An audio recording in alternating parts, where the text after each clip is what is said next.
মানুষ, আর তিনি আমার ব্যাপারে কিভাবে আমার দরদ বুঝবেন। নবীজিকে আল্লাহ পাক কেমন এতিম বানালেন, সমস্ত দুনিয়ার এতিমদের সর্দার বানালেন।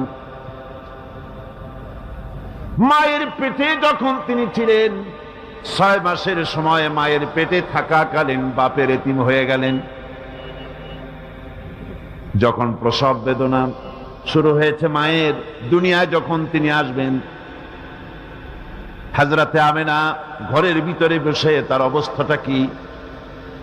এই সন্তান পৃথিবীতে আসতে পরে যিনি সবচাইতে বেশি খুশি হবেন তিনি তো আজ দুনিয়ায় নাই।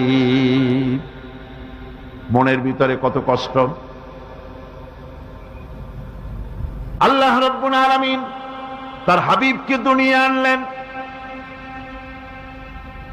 রাসূলের দাদা ঘরের সামনে তাঁবুর সামনে দাঁড়ায়া